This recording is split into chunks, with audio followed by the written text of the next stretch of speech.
भाग्य पर निर्भर कैसे है? ये किसने कह दिया तुमको कि सब कुछ भाग्य पर निर्भर है? कुछ लिखा हुआ है कि क्या हमारे साथ? नहीं, क्या लिखा हुआ है? ये लिखा हुआ है कि आज तुम हमारे पास आओगे? मैं वही पूछना चाहता हूँ। नहीं, ये नहीं लिखा हुआ है। उसमें कुछ लिखा हुआ है। प्रारब्ध किसे कहते हैं पहले समझो।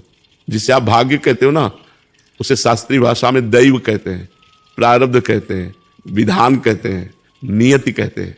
उसी को कहते हैं कि तुम्हारी जो नियति में है वो तुम्हें भोगना पड़ेगा। तो नियति, दैव, भाग्य, इन सबको प्रारब्ध कहते हैं। प्रारब्ध दो कर्मों से बनता है, शुभ और अशुभ।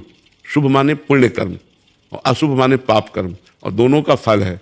शुभ का फल है सफलता, विजय, अनुकूलता, विविध सामग्री, भोग सामग्री, और अशुभ का फल है हार, असफलता, विपत्ति, दुख, रोग, संकट, नाना प्रकार का। ये दो चीजें केवल लिखी हुई है।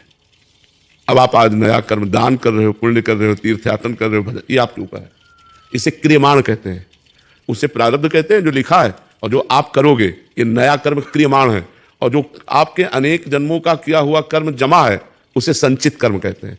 तो संचित कर्म भगवान की शरण में होकर भजन करने से भस्म हो जाता है, और क्रियमाण भगवान को समर्पित हो जाता है, और प्रारब्ध को भोगना पड़ता है, भोग लेता है। वो तीनों कर्मों से मुक्त होकर भगवान को प्राप्त हो जाता है। इनका कहने का भाव है कि महाराज जी, जब मैंने नाम जब शुरू किया 15 दिन पहले, तो मेरे भाग्य में लिखा था कि मैं 15 दिन नहीं, नहीं, ये नहीं लिखा था, ये नहीं लिखा था।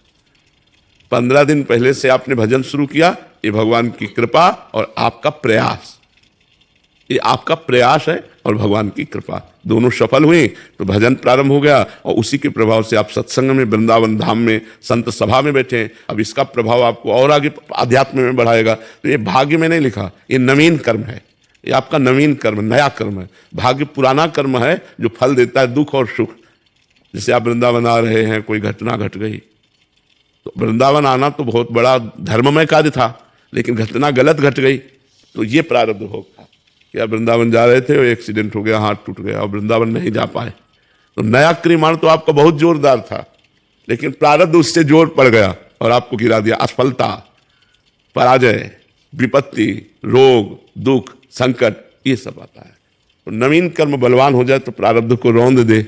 नवीन कर्म बलवान यही परोपकार, नाम जप, गंगा यमुना आदि पवित्र नदियों का अवगाहन, भगवान के धामों की यात्रा, ये सब महान कर्म है जो हमको सुख